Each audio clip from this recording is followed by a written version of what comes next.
Hello friends, இன்றைக்கி நான் very simple chicken recipe தான் காட்ட போகிறேன்.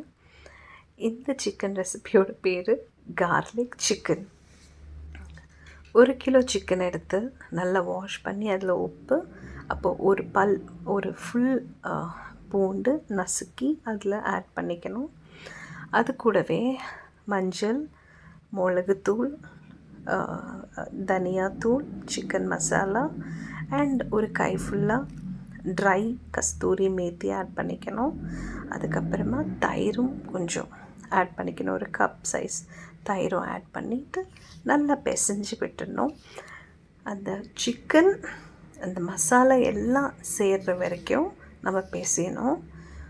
இதுக்கு மேரினேட் செய்ய வேண்டிய அவசியமே இல்லை. அது நல்லா பிசைஞ்ச உடனே டக்குன்னு நம்ம டைரெக்டாக குக்கிங் ப்ரோசஸில் போயிடலாம். ஸோ நான் பிசைஞ்சு வச்சாச்சு.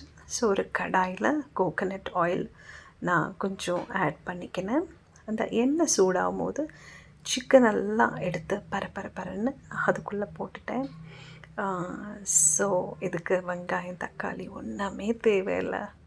So this is it. So இது போட்டதுக்கப்புறமா கவனமாக பாருங்கள், திருப்பக்கூடாது. ஸ்டவ் சிம்மில் வச்சு க்ளோஸ் பண்ணிடணும். ஒரு 7-10 மினிட்ஸில் சிக்கனில் இருக்கிற அந்த தண்ணியெல்லாம் விடும்.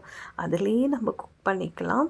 தண்ணி விட்டதுக்கப்புறமா தான் நம்ம லைட்டாக திருப்பி போட்டு க்ளோஸ் பண்ணி வேக வைக்கணும். ஸோ க்ளோஸ் பண்ணி வேக வைக்கும் போது நம்ம அந்த ஜூஸ் எல்லாம் வெளியே வரும். அந்த ஜூஸ் எல்லாம் வெளியே வந்ததுக்கப்புறமா சிக்கன் நல்லா வெந்து கொஞ்சம் கிரேவியாக இப்படி வரும். So already chicken is cooked.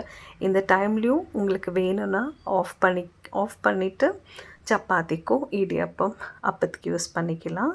So நான் இப்போது கொஞ்சமாக அந்த கிரேவியோடு எடுத்து வைக்க போகிறேன், பிகாஸ் உங்களுக்கு காட்டணுன்றதுக்காக. ஸோ அந்த கிரேவியோடு நான் எடுத்து வைக்கிறேன்.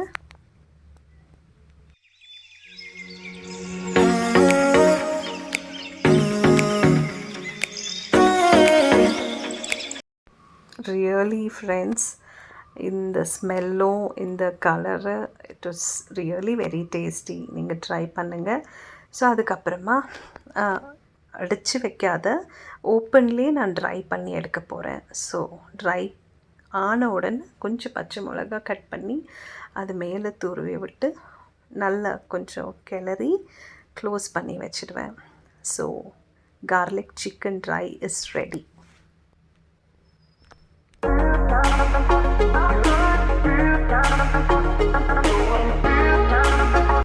பார்க்க மட்டும் இல்லை, taste is very yummy. So இது நீங்கள் சாதத்துக்கு கூட ட்ரை சாப்பிட்லாம், சப்பாத்தி கூட அந்த கிரேவி பண்ணியும் சாப்பிட்டுக்கலாம். நீங்கள் டெஃபினட்டாக இது ஒரே ஒரு வாட்டி ட்ரை பண்ணி பாருங்கள். I hope you all will like it. So my 2 children loved this recipe. இதுக்கு நிறைய வதக்கணும், குக் பண்ணுன்ற அவசியமே இல்லை. எல்லாம் பிசைஞ்சு போட்டாலே தயார். So I hope you all like it. Thanks for watching till the end. Bye.